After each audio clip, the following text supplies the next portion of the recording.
আজকে আমি আপনার তোরা দেখাই আমি ডাইল কিলা ফাঁক করি বুনা ডাইল কিলা ফাঁক করি। তো ওই দেখো আমি ছোটো ছোটো করে পেঁয়াজ কাটলাম, একটা টমেটো কাটলাম ছোটো ছোটো করিয়া যেরকম সালাতো দেন।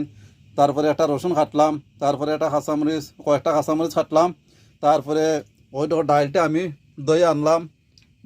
তো আমি সব কিছু এখানো দিলাম, এখানো দিয়া আমি কিতা করুন জালো বহাই দিম।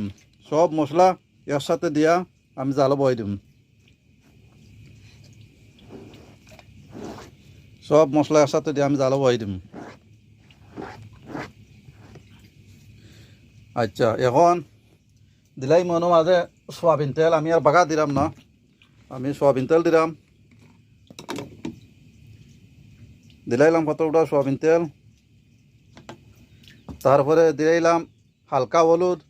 তারপরে আমি মশলা দিব পরে, যে সময় টমেটো আর পেঁয়াজ সিজি দিব ওই সময় আমি কিতা করবো মশলা দিব। এটা আমি জালও বয়াইয়া পেঁয়াজটারে বালাইয়া কষাইয়া জাল দিয়া নরম হইয়া আনলে তারপরে মশলা দিব, তারপরে ডাইল দিব। যে ডাইলটা আমি ভিজাইয়া রাখছি ওই ডাইলটা পরে ওখানে দিয়া দিব। ডাইলটা দিয়া বাদে হালকা আর একটু গরম করিয়া তারপরে আমি হালকা একটু গরম পানি দিলাইমু। তো আমি চুলার উপরে দিলাইমু আমার ডেকটা, আপনারা থাকবা আমার সাথে। এদিকে আমি গরম পানি বহাইছি, ও গরম পানিটা আমি লামাইলাই, যেহেতু গরম পানি হইলে একটু ভালো হয়। ও বহাই দিলাম আমার ডেকটা, বহাইয়া আমি হরা দি ডাকনা দিয়া দিলাম। ডাকনা কোথায়?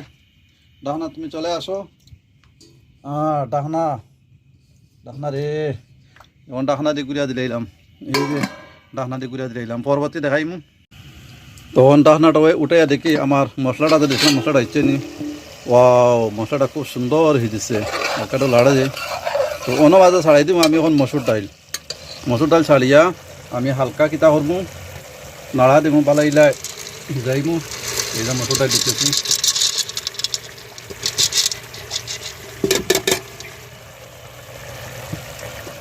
এখন বালা করে লাড়া দিব। বালা করে লাড়া দিতে হইব যাতে মুড়ো জ্বালা না ধরে। প্রথমে লাড়া দিমু, লাড়া দিয়া যখন পানিটা টানি দিব এরপরে আমি এক টেপরা গরম পানি দিলাইম। আপনারা আমার সাথে থাকবা।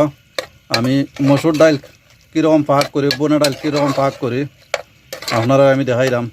যদি আমার এই রেসিপিটা যদি ভালো লাগে আপনার তো আপনারা ওলাগান করিয়া খাইতে পারবা। তো আমার পানিটা টানি যাওক, টানি গেলে পরে আমি হালকা গরম পানি